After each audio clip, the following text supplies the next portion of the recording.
Hello, hi. இன்றைக்கி சாம்பார் சாதம் எப்படி பண்ணுறதுன்னு பார்க்கலாம். சூப்பராக செம்ம யம்மியாக சாம்பார் சாதம் பண்ணலாம். அதுக்கு பப்படமும் ஊறுகாயும் செம்ம காம்பினேஷன். அடிப்பொலியாக இருந்துச்சு இன்றைக்கி சாம்பார் சாதம். அதுக்கு பருப்பும் 1 கப் ரைஸ் எடுத்திங்கன்னா 1/2 கப் பருப்பு சால்ட்டு போட்டுட்டு நல்லா வேக வச்சு எடுத்துடலாம். இதுலேயும் இங்கே காய் சேர்த்துக்கலாம். நான் இந்த மெத்தடில் ட்ரை பண்ணுறேன். அதுக்கு நம்ம இப்போ சாம்பார் பண்ணிடலாம். இப்போ கொஞ்சம் நெய்யும் கொஞ்சம் எண்ணெய் விட்டுக்கலாம்.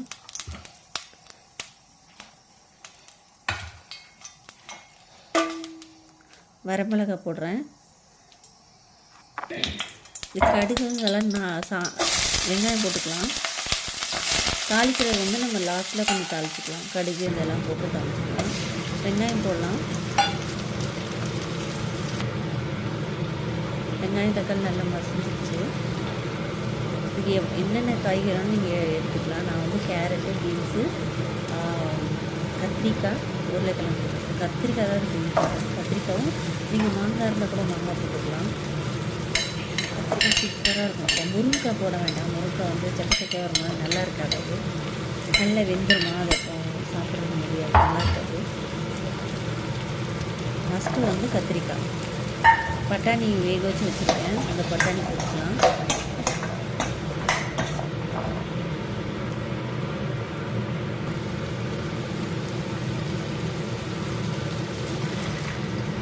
தண்ணி காய் மூழ்கிற அளவுக்கு தண்ணி விட்டுக்கலாம். இது நம்ம நார்மலாக சாம்பார் சாதம் பண்ணுற மாதிரி தான், சாம்பார் பண்ணுற மாதிரி தான். இப்போ நம்ம சாம்பார் தூள் சேர்த்துக்கலாம். குழம்பு தூள் சேர்த்துக்கலாம். நீங்கள் சக்தி சாம்பார் பொடி இருந்தால் கூட சேர்த்துக்கலாம். கொஞ்சம் பெருங்காயம் கொடுக்குறேன்.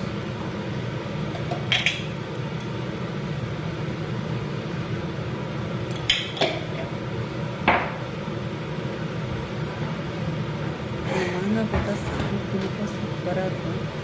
மாங்காய் கிடைக்கல. மஞ்சத்தூள் போடலாம். நான் பருப்பில் அந்த ரைஸில் போட மறந்துட்டேன்.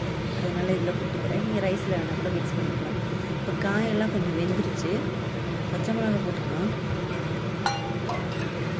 வரமிளகாய் போட்டு ரொம்ப சூப்பராக இருந்துச்சு டேஸ்ட்டு. அது ஒரு ஃப்ளேவர் தனியாக கொடுத்துச்சு. இப்போ புளி சேர்த்துக்கலாம். பாருங்கள், இப்போ ரைஸ் ரெடி ஆயிடுச்சு.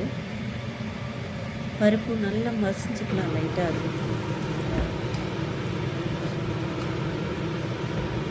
அது ரைஸ் வெந்த ரைஸை போட்டுக்கலாம்.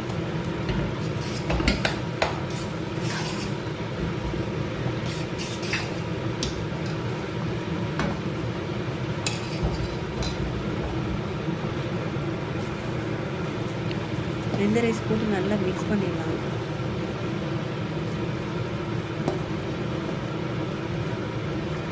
இதை நான் என் ஃப்ரெண்டுக்கும் சேர்த்து பண்ணுறேன். அதனால தான் குவான்டிட்டி கொஞ்சம் எக்ஸ்ட்ரா இருக்குது, நிறைய இருக்குது. சால்ட்டு பத்தில் சால்ட்டு கொஞ்சம் சேர்த்துக்கலாம். டேஸ்ட் பண்ணிவிட்டு சால்ட்டு பார்த்துக்கலாம்.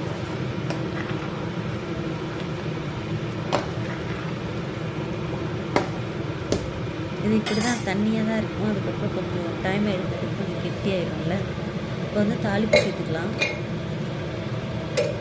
இது நெய் கொஞ்சம் எக்ஸ்ட்ரா கூட போட்டால் சூப்பராக இருக்கும்.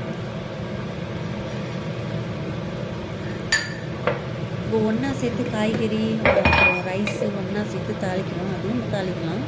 இது கொஞ்சம் டேஸ்ட், அதுவும் செய்யலாம், இதுவும் செய்யலாம். இது கொஞ்சம் டைம் இருந்துச்சு. கடுகு போட்டுக்கலாம். டைம் எக்ஸ்ட்ரா இருந்துச்சு, இந்த மாதிரி செஞ்சுக்கலாங்க.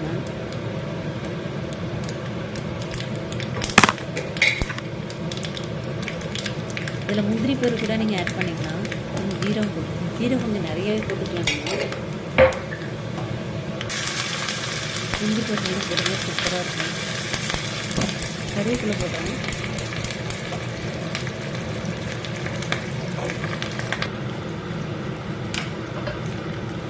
இப்போ இந்த சாம்பார் சாதத்தை சேர்த்துலாம். அதை சேர்த்து நல்லா தலைன்னு சாம்பார் சாதம் சூப்பராக ரெடி ஆச்சு. கொத்தமல்லி சேர்த்துக்கலாம்.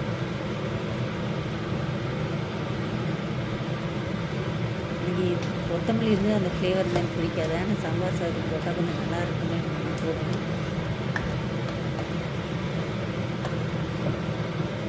பாருங்க எப்படி இருக்கு. இதில் மஞ்சத்தூள் கொஞ்சம் நிறைய போட்டால் நல்லாவே இருக்கும். மஞ்சளாக இருக்கும். இந்த இதில் தான் இந்த கலரில் தான் இருக்கும். சூப்பராக இருக்கும். நெய் கொஞ்சம் சேர்த்துக்கலாம். பாருங்கள் சூப்பராக இருந்துச்சு. சுட சுட அப்படியே யாமையாக சூப்பராக இருந்துச்சு. எனக்கு இப்போ எடிட் பண்ணி இப்போ வாய்ஸ் ஓவர் கொடுக்கும்போதே செம்ம டெம்ப்டிங்காக இருக்குது. சூப்பர். அது சூடாக செம்மையாக இருந்துச்சு. பாய்.